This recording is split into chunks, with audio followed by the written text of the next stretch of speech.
और कांग्रेस का घोषणा पत्र आज जारी किया गया, जिसके जवाब में अब बीजेपी की प्रेस कॉन्फ्रेंस हो रही है। केंद्रीय मंत्री अरुण जेटली प्रेस कॉन्फ्रेंस कर रहे हैं। सीधे रुक। अब जहां जहां इंसर्जेंसी और आतंक होता है और वहां डिस्टर्ब एरिया होता है, तो कोई किसी आर्म्ड फोर्सेस के, सेना के किसी अधिकारी के खिलाफ क्रिमिनल केस डालना चाहता है, वो अपनी जिम्मेवारी निभा रहा है, इसलिए तो उसको सरकार की सैंक्शन लेनी पड़ती है। It's essentially a sanctioning law, कुछ और प्रावधान भी। अब इन्होंने कहा कि अगर आरोप ये होगा कि मान लो किसी ने टॉर्चर कर दिया या किसी ने किसी महिला से बदसलूकी की या किसी ने चोरी कर ली, तो सैंक्शन नहीं होगी। बहुत सरल दिखता है। मैं इस विषय के साथ बहुत वर्षों से संबंधित रहा हूं, और जब कांग्रेस की पार्टी सरकार में थी और उस वक्त जब चिदंबरम साहब गृह मंत्री थे और वो उसकी वकालत करते थे कि इसको डाइल्यूट किया जाए, तो सारी सरकार कांग्रेस की भी उसका विरोध करती थी। और इसलिए विरोध करती थी कि कोई भी आतंकवादी या उसका समर्थक या परिवार वाला ये नहीं कहता कि पुलिस ने आकर आतंकवादी को पकड़ा या आतंकवादी को मारा। इसके लिए तो सेना के कोई अधिकारी पकड़ता है या आर्म्ड फोर्सेस का पकड़ता है, सीआरपीएफ का पकड़ता है, तो अपराध नहीं होगा। वो हमेशा कहता है हम हमारे घर में तलाशी लेने आए, महिलाओं से बदसलूकी करती, हमारे घर में तलाशी लेने आए, हमारा सामान उठा के ले गए, टेररिस्ट को टॉर्चर कर दिया। तो जैसे ही ये आरोप लगेगा तो सब सेना के अधिकारियों के खिलाफ क्रिमिनल लॉ में मुकदमे चल रहे होंगे, कोई सैंक्शन की जरूरत नहीं। और जिस प्रकार की व्यवस्था कुछ ऐसे इलाकों में है, घाटी में विशेष रूप से, वहां तो एक जज चुनाव लड़ रहे हैं जिनका चुनाव का प्लैंक यह है कि मैंने फैसला दिया था कि 370 जो टेम्पररी प्रोविजन है वो परमानेंट है। ये परिस्थिति है। एक इसलिए भारत सरकार ने कांग्रेस के जमाने में भी और एनडीए के जमाने में भी एक प्रक्रिया बनाई थी कि जितनी कंप्लेंट्स आएंगी एक रोबस्ट मैकेनिज्म होगी, उसमें से सही अगर कोई है तो सजा देनी चाहिए फिर अधिकारी को, किसी ने सचमुच में बदसलूकी की है। और वो एक रोबस्ट मैकेनिज्म जो यूपीए के समय बना था, वो आज भी चल रहा है। और उसमें अभी तक 1799 शिकायत आई हैं सेना या पैरामिलिट्री के अधिकारियों के खिलाफ, और उसमें से लगभग सभी, कुछ प्रोसेस में है, 1741 होती हैं, उनको फाड़ा नहीं जाता, और 68 अधिकारियों के खिलाफ कार्रवाई भी हुई है। मौजूदा व्यवस्था चल रही है। अब आप टेररिस्ट को इनकरेज करने के लिए जो अधिकारी अपनी जान से खेलकर, और जो जवान, और जो एक तरफ कहते हैं कि जवानों को मार्टर बना दो, मालूम नहीं कि वो क्या विषय होता है, और इन्होंने नहीं किया था, हमने सुविधाएं दी, अब कह रहे हैं मैनिफेस्टो में उनके खिलाफ मुकदमे चलाने की अनुमति दे दो आतंकवादियों को। Those people who lay down their life for the country,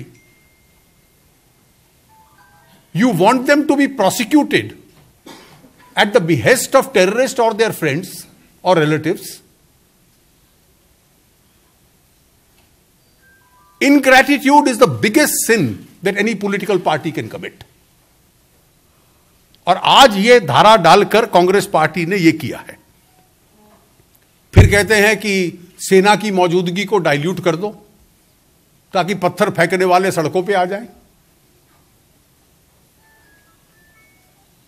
ताकि जिन आतंकवादियों को सेना रोज मारती है वो अब बच निकले। फिर कहते हैं कि जो लोग आज तक हमसे बात करने को तैयार नहीं, क्योंकि उनका कहना यह है कि हम तो देश से अलग होना चाहते हैं, हम तो उनसे कंटिन्यूअस डायलॉग करेंगे। इसका मतलब यह है कि जिस नीति ने जम्मू कश्मीर को लाकर आज इस स्थिति में खड़ा किया, पिछले 70 साल की गलतियों को मैंने कुछ दिन पहले लिखा और कहा भी था, आज हम हर कानून को लागू करके वहां रूल ऑफ लॉ एस्टैब्लिश कर रहे हैं। उसके स्थान पर rule of insurgents and terrorist Congress अगर स्थापित करना चाहे तो यह देश को स्वीकृत नहीं होगा। जम्मू कश्मीर पे एक चैप्टर लिख दिया, लेकिन उनके जम्मू कश्मीर के चैप्टर में कश्मीरी पंडितों का कोई जिक्र नहीं है। औपचारिकता के नाते तो यह कह देते कि आजाद हिंदुस्तान में सेक्युलरिज्म की सबसे बड़ी विफलता यह है कि एक पूरी कम्युनिटी की एथनिक क्लिंजिंग हो गई वैली में से। इनके सेक्युलरिज्म में उन कश्मीरी पंडितों के लिए बहाने के लिए एक आंसू नहीं है। और इनका ट्रैक रिकॉर्ड यह है, पहले राजीव गांधी टाडा लाए, नरसिम्हा राव के टाइम वापस ले लिया। वाजपेयी जी पोटा लाए, मनमोहन सिंह जी ने वापस ले लिया। और अब तो ऐसा लगता है कि माओवादी जिनके साथ दोस्ती गांठी, छत्तीसगढ़ में भी गांठी, चुनाव में भी वो स्पष्ट था, अर्बन नक्सल्स के टाइम पे स्पष्ट था, जवाहरलाल नेहरू विश्वविद्यालय में स्पष्ट था। तो अब आप मुझे लगता है कुछ ड्राफ्टिंग के काम में उनसे आवश्यकता से अधिक सहयोग ले लिया है।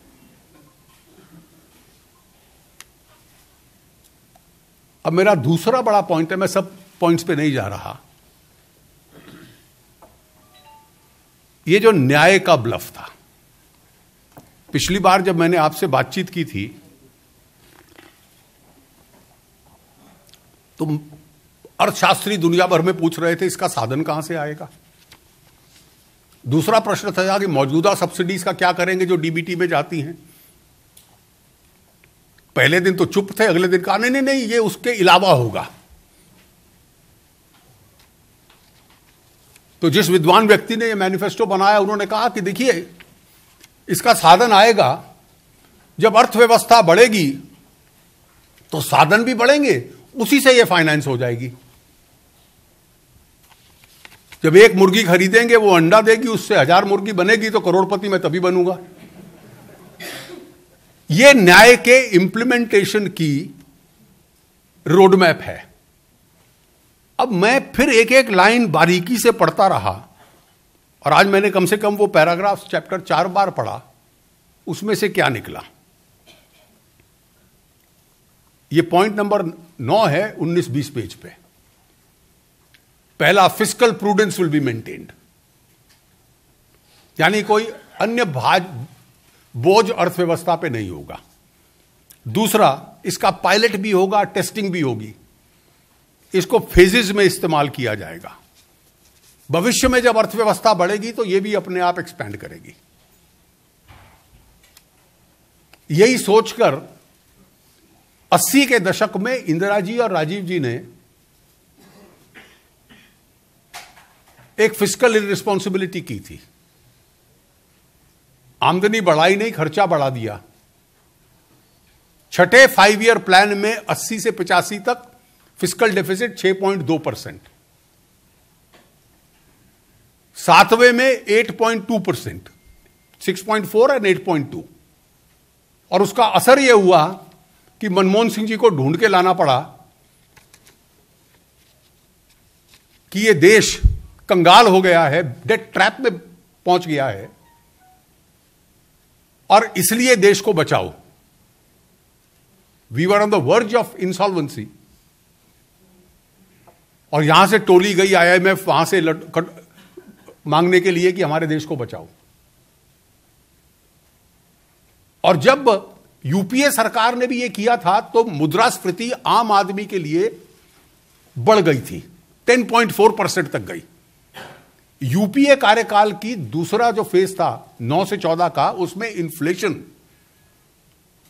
10% से ऊपर था। जो लोग इसके समर्थक हैं, उनके एक अर्थशास्त्री को मैं सुन रहा था टेलीविजन पे, उन्होंने कहा कि एक ही तरीका है कि इस पे टैक्स बढ़ा दो। तो ईमानदारी से कहो आपकी नीति ये है। हमने तो घटाए हैं 5 सालों में, पहली बार इतिहास में घटे हैं हर तरह के टैक्स। आप बढ़ा दो अगर यह आपकी नीति है, ईमानदारी से कहिए। अब आज इन्होंने दो चीजें, जब सच्चाई को छुपाया जाता है तो बड़ी मुश्किल से बाहर निकलती है, लेकिन सच्चाई में एक गुण होता है कि सीमाएं तोड़ देती है और अपने आप बाहर आ जाती है। It leaks itself out. आज दो और संकेत मिल गए मैनिफेस्टो में। पहला मिला, ये केंद्र की इसकी योजना नहीं है, इसके साधन केंद्रों से भी आएंगे और राज्यों से भी आएंगे। भाई आपके 5 राज्य हैं,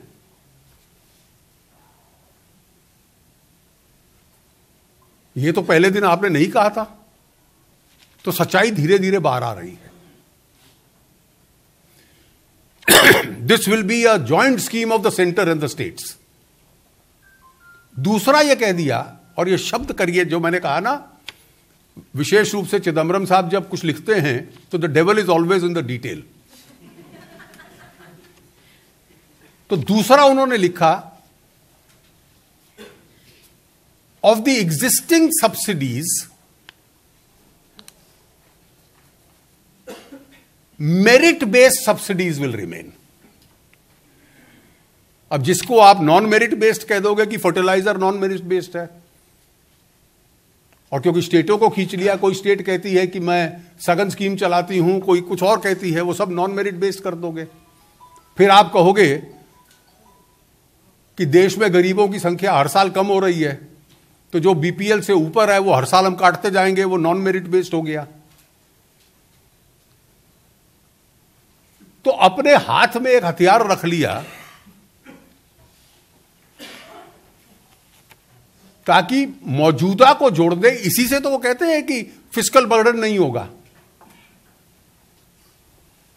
तो इसलिए एक एक बयान जब एक ब्लफ स्कीम पे आता है, पहला आया था कि ओवर एंड अबव, पहले कुछ नहीं था। दूसरा आया ओवर एंड अबव। तीसरा आया फंडिंग कहां से करोगे। डॉक्टर राजन ने कहा will see the fiscal deficit after the election. अगर फिस्कल डेफिसिट अलाउ करेगा तो करेंगे, नहीं तो नहीं करेंगे। अभिजीत बैनर्जी ने कहा टैक्स बढ़ा के होगा। चिदम्बरम साहब ने कहा कि जब एक मुर्गी रख लेंगे कई अंडे देगी, अर्थव्यवस्था एक्सपैंड करेगी, उसी में से फंड कर देंगे। और आज कह दिया इसका काफी खर्चा हम राज्यों से ले लेंगे। और मान लीजिए राज्य खड़े होकर कह दे कि भाई जो मैं मौजूदा दे रहा हूं, जो केंद्र की सरकार और मैं मिलके जो दे रहे हैं, आपसे 1.5 गुना ज्यादा दे रहे हैं, तो हमें आपका यह सुझाव पसंद नहीं है। लेकिन इस तरह के सुझाव केवल तभी दिए जाते हैं जब उनको यकीनन ये मानना है कि कभी उनको लागू करने का अवसर नहीं मिलने वाला। इसके अतिरिक्त बहुत अधिक विषय हैं, मैं सब में नहीं जाता। लेकिन अब फार्म लोन वेवर्स, अभी तक कहते रहे वेव करेंगे, अब कहते हैं सिविल ऑफेंस होगा, सिविल रिकवरी होगी। और देखो हमने 5 राज्यों में 2 दिनों में कर दिया। मुझे मालूम नहीं कि किस दुनिया के ऑर्बिट में रहते हैं। आप इन 5 राज्यों में जाकर पूछ लीजिए, डेटा अवेलेबल है। कुछ टोकनिज्म भी कहीं तो नहीं हुआ। पब्लिक हेल्थ, हम सरकारी अस्पतालों को स्ट्रेंथन कर देंगे। अरे हमने तो 50 करोड़ गरीबों को प्राइवेट और सरकारी दोनों में मुफ्त इलाज अस्पताल का दे दिया। आपने तो नारे दिए थे। अब मैंने जब पहले कहा कि promises made out of ignorance, आप 2-3 सवाल पूछ लीजिए। और मैं ड्राफ्ट्समैन चिदम्बरम साहब से नहीं कह रहा, राहुल जी से, जब उन्होंने करवाया कि एक इतना बड़ा वायदा कर दो। अब वित्तीय वर्ष 2019-20 ले लीजिए। पिछले वर्ष का, यानी जो वर्ष खत्म हुआ 2 साल पहले, हमारी टोटल जीडीपी है 210 लाख करोड़। तो उसका 1% जाके होता है लगभग 21 लाख करोड़।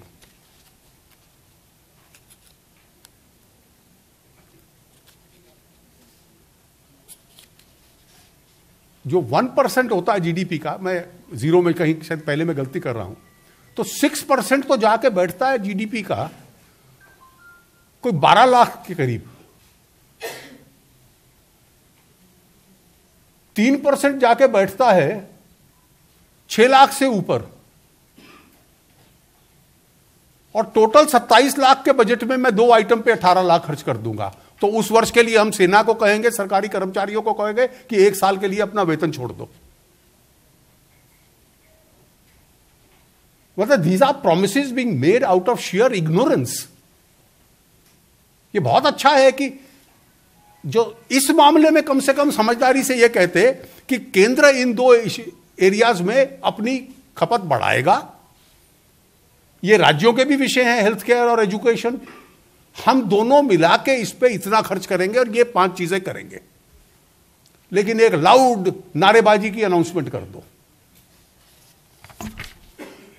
जीएसटी, अब एक ना समझी उसका 10 बार मैं जवाब दे चुका हूं। अगर कोई समझने कोई तैयार ना हो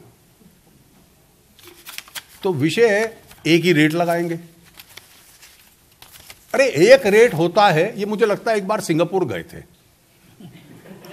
और सिंगापुर में तो कोई बिलो पॉवर्टी लाइन है नहीं, और इसलिए सारी जनसंख्या सामान्य है। वहां खाने की चीज पे भी जीएसटी लगता है, दूध पे भी लगता है, छोटे लोगों की चीज पे भी लगता है, बड़े लोगों की चीज पे भी लगता है, और एक स्टैंडर्ड रेट है 7% का। तो मैंने वहां के प्रधानमंत्री जी से पूछा कि चावल और मर्सिडीज कार दोनों पे 7% लगेगा? उसने कहा बिल्कुल। पर जिस देश में इतनी बड़ी संख्या बीपीएल की है, वहां फूड पे तो लगभग लगा ही नहीं सकते, तो एक रेट कैसे होगा? गरीब आदमी के लिए जो कपड़ा है, जो उसके लिए चप्पल है, क्या उस पे और एयर कंडीशनर पे एक ही रेट लगेगा? मतलब बिना जो नासमझी में वायदे किए जाते हैं, उन वायदों का कोई अर्थ नहीं होता। और जैसा मैंने कहा, इस पार्टी का और विशेष रूप से गरीब के साथ नारों की खिलवाड़ करने का जो इतने वर्षों का इनका एक धोखा रहा है, उस धोखे और ब्लफ को आगे बढ़ाने का आज एक और प्रयास है। बाकी अन्य विषय आप पूछेंगे, मैं जवाब दे दूंगा। मैंने सबका जिक्र नहीं किया। धन्यवाद।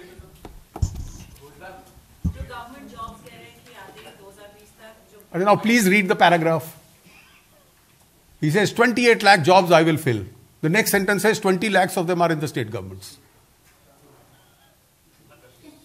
But he must at least read what he is saying. Devendra Prashar. I seem to have read their manifesto more than the Congress president. Devendra Prashar. देखिए, ये जो नेशनल इंस्टीट्यूशंस बनी थी, नेशनलिस्ट इंस्टीट्यूशंस बनी थी, वो एक पर्पस के लिए बनी थी, और इनका एक कैरेक्टर है। कम से कम अगर उसको पॉलिटिसाइज करते हैं तो उसका उत्तर भी मिलेगा। वो मामला कोर्ट में है, अब कोर्ट फैसला करेगा कि उसका ओरिजिन कैसे हुआ।